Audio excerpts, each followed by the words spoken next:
Welcome to the D2 Baseball Podcast, your top source for all things D2 Baseball. Before we jump into today's episode, I've got some exciting news. Are you looking to reach a passionate, engaged audience? We're now offering ad spots on our podcast. By advertising with us, you'll connect with thousands of dedicated D2 baseball fans, including players, coaches, and avid supporters. Here's why you should consider partnering with us. Targeted reach. Engage a specific audience that loves D2 baseball. High engagement. Our listeners are loyal and tuned in regularly. Affordable rates. Competitive pricing for all budgets. Flexible formats. Choose from pre-roll, mid-roll, or post-roll ads. Interested? Email us at diviibaseball@gmail.com to learn more and secure your spot. Let's hit it out of the park together. Thanks for considering this opportunity. Now, let's get to today's episode of the D2 Baseball Podcast.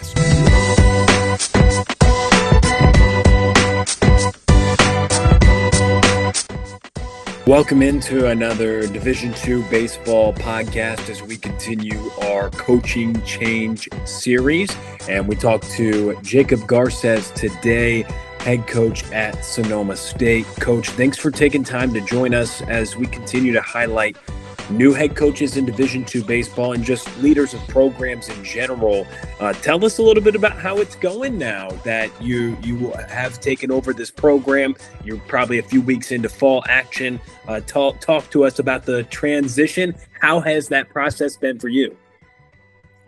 Yeah, appreciate you guys having me. The transition's been, it's been great. It's been a process. There's been a lot to do and a short amount of time to do it, but we're in small groups right now, and we have 4 hours with the guys out on the field, and so just making good progress on building our culture and our brand of baseball and the type of team that we're going to be. And you mentioned, a short amount of time, Coach. The press release of you being announced as the head coach at Sonoma State was August 1st, so I can't imagine trying to recruit a team in that short amount of time. Walk us through a little bit about, that process of once you get hired onto the job, how quickly you had to go out and try to recruit new players. Well, I wasn't able to. We were past our admission deadline for fall term. We were fortunate that, the previous staff had recruited a good sized roster. And so we had a full roster. We had a ton of tryout guys as well. And so, for me, I hadn't really done the tryout thing before. So we navigated that process and found 13 other guys that we thought would be good fits for the program, but which was good and bad. We didn't have an opportunity to recruit this fall, but we had, a good roster that was already in place.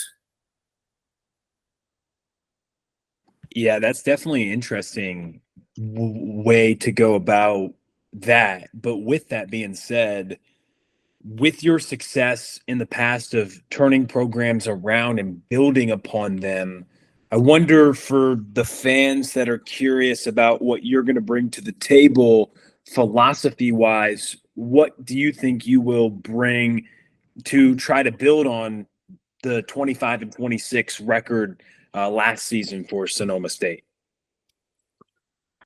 For us, everything kind of centers around building our culture. I believe that you have to have enough talent to win, but culture ultimately wins.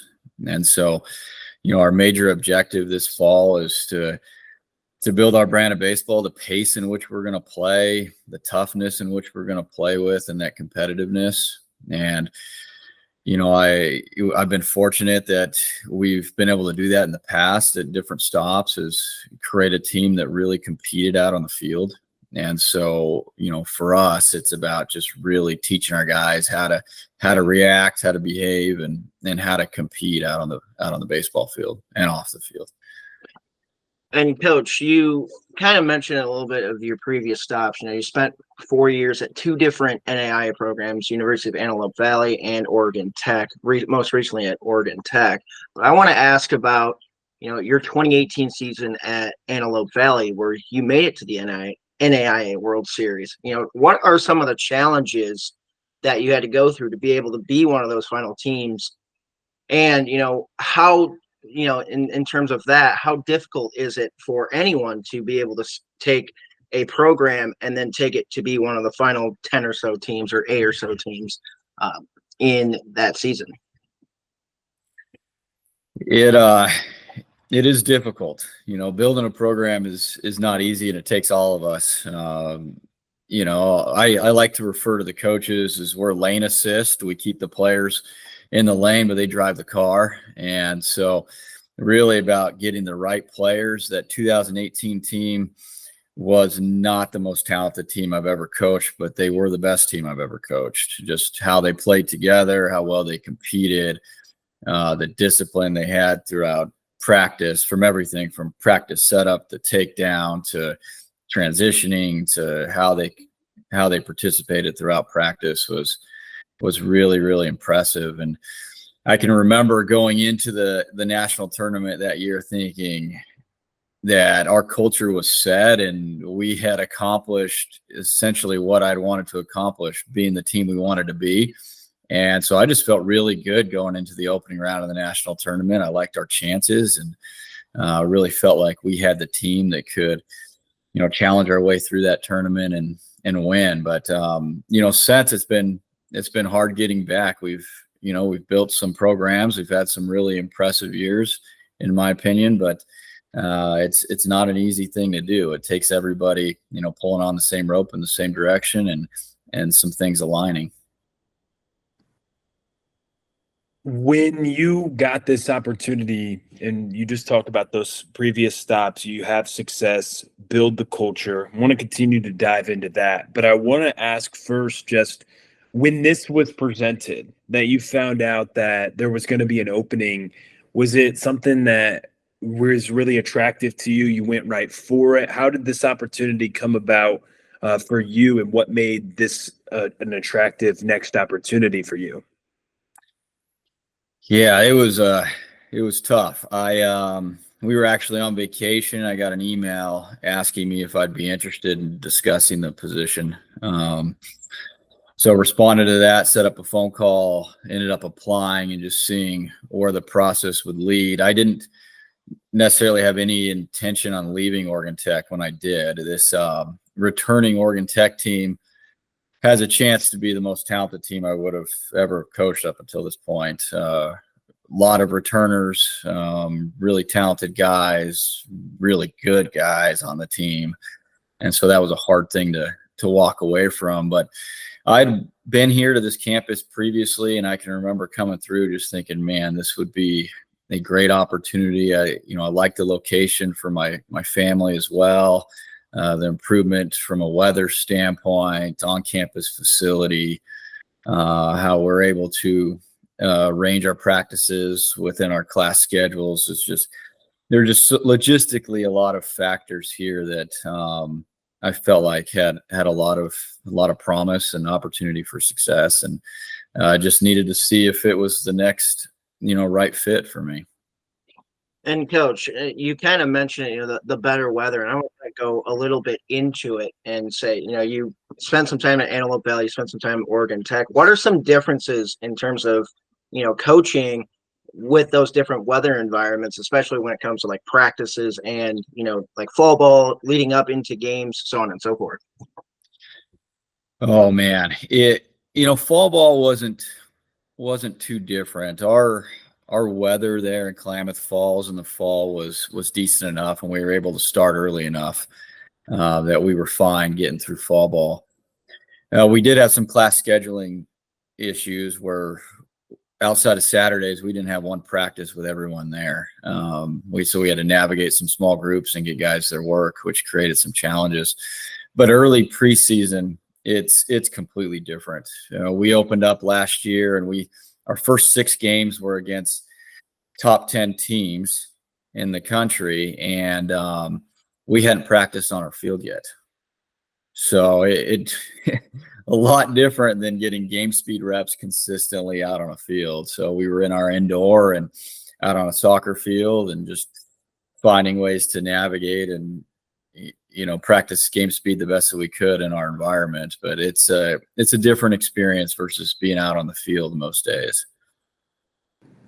And I know that you brought up the fact that you didn't have the opportunity to recruit necessarily for this season.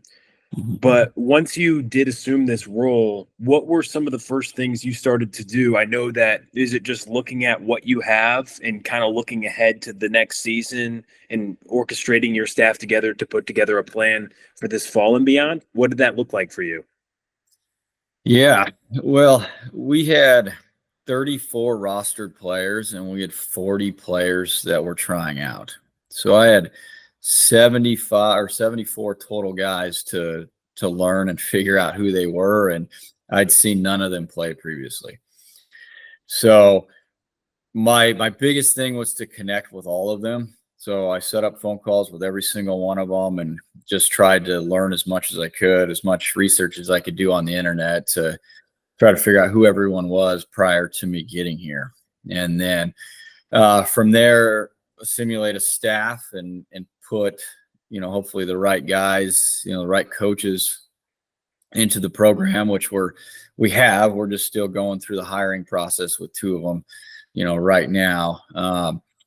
But needed to get through that and just kind of get the right people, in the room and in the program was priority. And then, identify what the budget is and what our needs are and how we can fundraise to supplement our needs, was priority number 2 for me.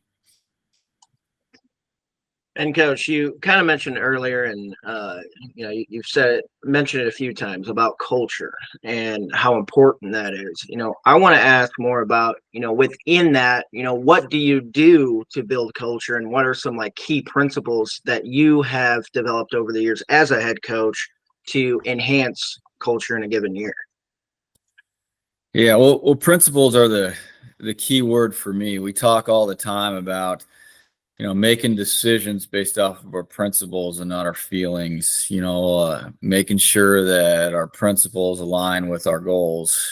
And so I don't think it's anything special. And honestly, just like everyone else, I'm working to figure it out as we go, but it's a constant communication with our guys to just make sure that our principles, our behaviors, our actions are all aligning with that process to achieve our goals.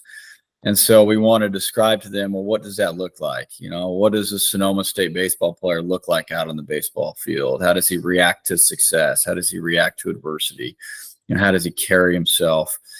We have an expectation that our guys understand exactly what our practice plan looks like prior to stepping out on the field. We have, a compete line that they have to cross. They all have to enter the same gate, and just a representation that they're ready to practice, and put any distraction in their personal lives aside, and commit to the guys and the team out there. We're pretty routine oriented with how we set up practice and how we operate, our warm-up routines, etc. And so just kind of establishing the foundation of our culture as we get going.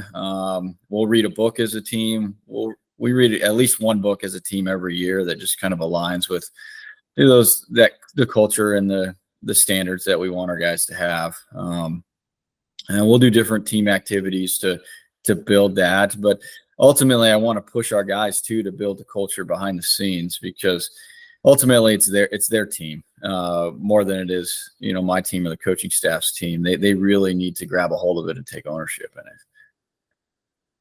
And is culture something too, you think does it change year by year, or is it something the program hopes to, this is the culture, or is it something, does it depend on the group of guys that you have on the team? I feel like it's all the above. You want to create something that can carry over from year to year, but the fine details are unique to each team and the group that you have.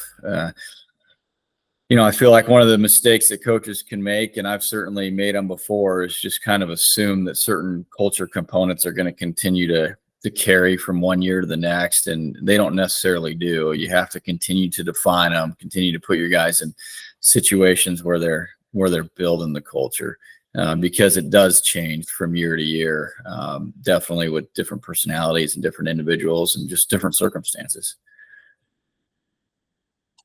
And you mentioned, the entrance gate of walking in and saying, "Hey, like this is the separation between life and then practice," and some of those inner nuances. I'm curious, where did you like learn those types of things, and especially like something like reading a book as a team. Where did you learn those kinds of things to then implement into your kind of coaching philosophy? Yeah, well, when I was an assistant at Corbin University, Jeff McKay was the head coach, and he had been a scout for, I don't know, 28 years, and he was I believe, the national cross checker for the Royals. And so he called it the work line. And so that came from the Kansas City Royals at some point when he was working in their organization. I called it the work line for a while, and then eventually changed the name to the compete line. And so that's where that idea came from. Everything else, oh man, hard to say. I've read a ton of books and I can't remember where everything's come from, and watched a ton of videos. For me, from the very beginning, I knew I didn't have all the answers and knew that I needed to obtain information from people that had more experience than me. And so I've just tried to read as much as I can, watch as many American Baseball Coaches Association videos that I can, and listen to as many podcasts, and just try to gather as much information as I can. And then I have to screen it and see what fits our guys. And we don't have the time to do everything. And so there's a lot of great things we don't do, but we just kind of pick what we feel like is going to fit our program the best. And with the studying that you did, you just talk about the studying for leadership and studying the players on your team just to get to know who's trying out and who wants to be on the team. I wonder, have you studied at all some of the opponents that you'll have this year? What are your impressions of the CCAA and the league overall? I'm excited to be in the league.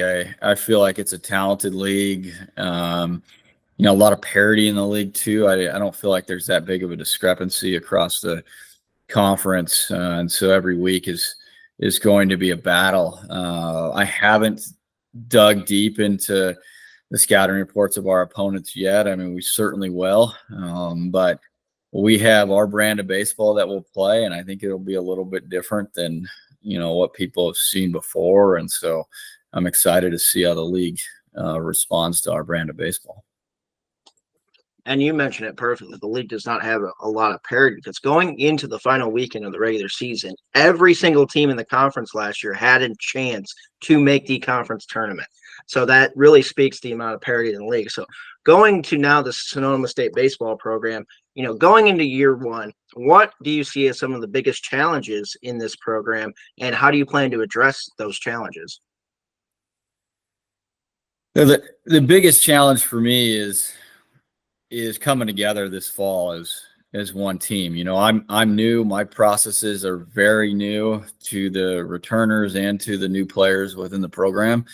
And so getting us all on the same page and building that brand of baseball, I feel like will be the biggest challenge. We're still in individuals out on the field. And so I have a much better feel for our players and how they move and how they operate in kind of a controlled practice environment. But we haven't done anything game speed yet. So there's a lot that we're going to learn once we get going with game speed. But the biggest challenge that I've noticed is, I don't have one returner that has played for me before that really understands the culture and can lead it yet. Everyone's learning it. I'm learning them. And so getting past kind of that initial phase, I feel like will be the biggest challenge for us. And Coach, speaking of like the biggest challenge, what in terms of like, and you mentioned brand of baseball, what kind of baseball should Seawolves fans expect, under your leadership and your team style of play? Well, we're going to be tough. Our goal is to understand that adversity is a part of our game, and we want to be in those moments. And so we're going to practice being in those moments. We like to play the game fast, and part of that is with recruiting. And so as I learn to identify these guys, we'll see what guys kind of fit those niches. But defensively, we want to be a fast team that can make plays and, minimize our opponent's opportunities on the offensive end. We're looking for pitchers that are going to compete within the strike zone and aren't afraid to pitch in big moments. Velocity is important, and it's a part of, having success out on the field, but we really want guys that can throw multiple pitches for a strike and in multiple counts and control that strike zone, better than other guys. And on the offensive end, we want guys that can get to second base. And so some guys hit their way to second base. Some guys are really good at earning the base and getting on base and stealing their way to second base. And so, our goal is to get into scoring position as much as we can. And depending on the personnel that we have, identifying what their strengths are and practicing those strengths so we can do that out on the field. It sounds like a good brand of ball, though. Throw strikes, have a lot of speed. And is that something that you talk about, identifying what your strengths are? That's in the recruiting process, probably also just now when you see guys on campus. But where does player development fall in that line? Do you ever try to say, hey, could I make him into this type of player that I want? Absolutely. Yeah, honestly, we probably do that more than we recruit the guy that we want. We'll certainly recruit him if we can, but it's not always that easy, So, we're pretty picky at how we practice and how we play, and guys need to adapt. And sometimes it's culture shock at the beginning, but then they really own it and they understand once they see how it's helping us have success, which starts, in inter squads and during the fall. Then they really learn to take ownership in it. But, we want guys that are going to compete in the weight room and get bigger, faster, stronger. We want balls coming off our bats with exit velo. I feel like in the past we've done a good job of developing hitters and creating adjustability and swings and getting guys to compete with two strikes. Our offensive strikeouts last year were significantly less than the rest of our conference. We steal a ton of bases, just to really try to create an aggressive mindset. And those things we practice constantly. And so, I'm excited to see how guys respond once we get going in a team environment and see, who's going to be ready to do it successfully. Now, this is more of a question in terms of the fans, how do you essentially, what are your plans to kind of create a strong connection between the Sonoma State baseball and the local community around Sonoma State? That's a great question. I haven't gotten there yet, but it's an important, part of my job, an important part of what we're going to be doing. I just feel like this is a great community. The university is fantastic. The athletic department is great as well. And so there's an opportunity to build those connections. And, it'll be my responsibility to certainly lead that. But we'd love to, see the people associated with our campus involved in Sonoma State baseball and a part of supporting our guys, and start there and then work our way, off campus and hopefully bring some excitement to, Sonoma State and us being the university and the baseball program here in town, and get connected with the youth communities and, show our faces there, something we've always done in the past, which has really helped with our fan attendance and just getting, the different youth baseball players within our community to come out and watch us play, which, their parents end up being there. And so, really just trying to get connected and show our face throughout the community is the best way to do that, and show that we got a great group of young men that are representing the university well. And then when they come out and watch us play, we want to have a brand of baseball that brings them back and, creates some excitement, out on the field and in the stands. And so I still have a lot to kind of figure out and get diving there. But you said it, it's important, and it'll be an important part of what we're doing. I'm sure the brand of baseball, at least the way you describe what you want to achieve, is exciting. People like to see that, and that's a good component of fans want to see that as well. And I love how you brought up the fact that, everyone wants to be aggressive, but how you talk about you practice it as well, because teams get into the postseason, hey, bunt this guy over, steal this base, if they didn't practice it all year. But you talk about how that's pretty intentional. And that was cool to hear you open up about just the mindset that you want to achieve with your team in terms of the entire locker room and everybody buying in from the jump. And I understand that is probably the biggest challenge when you take over a new program. 100%. Yeah. I mean, you're exactly right. It is the biggest challenge but will be the most important piece for us. So it's just got to be a daily, attention to it daily. That's And coach, you mentioned a little bit about that and having those practice environments. Talk a little bit about that importance of having those practice environments that are replicative of game environments, because there's a lot of especially in Major League Baseball, we see these trends where, instead of having a guy throw BP, you have a guy having a pitching machine going at full speed, where it's more indicative of what they see in game. But, in terms of practice environments, how important is that to kind of replicate the game environment as much as possible? It's really important.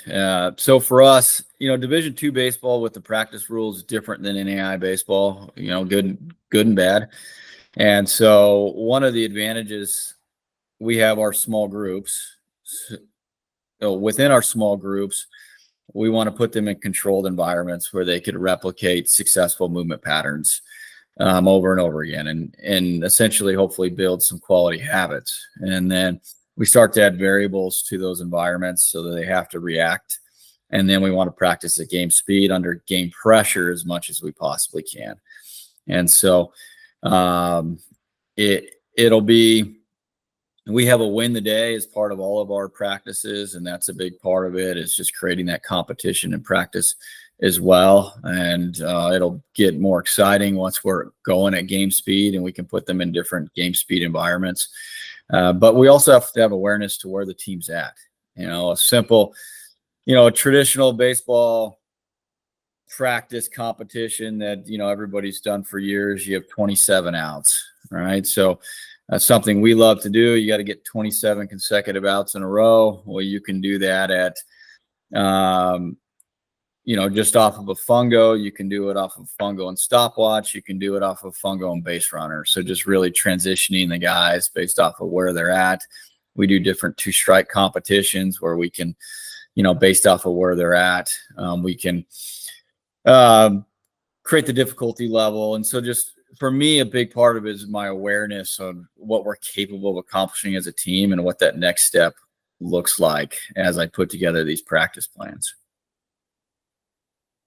No, that's great to hear. And my final question too is just about the vision that you have for this program moving forward in terms of the opportunity to try to compete within this conference, but also the West region, in trying to bring this program to those NCAA tournaments and whatever those goals you have. Can you share what your vision is to try to bring success on the baseball field here?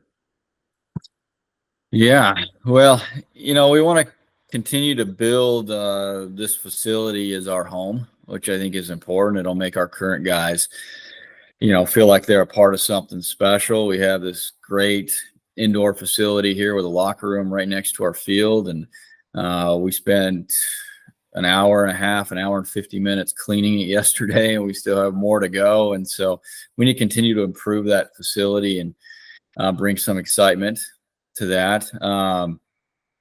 And then, our goal is to get our guys to be proud to be Sonoma State baseball players, create a culture where we're consistently competing at the top of the conference. And so I feel like if we're consistently competing at the top of the conference, we have an opportunity to compete at a national level. We can have success through recruiting if we have a facility that, well, one, we're marketing the strengths of our facility because we have strengths. Two, we're continuing to build it and create a place where people want to play, continuing to utilize social media where we're getting our brand of baseball out there and creating some excitement within the recruiting world. And so we really want to build that strong culture here. But ultimately, our goal is to compete at the top of the conference. We want to have a chance to compete for a CCAA championship, and we want to have a chance to compete at the national level. And so we got to outline that process and just keep chipping away on a daily basis.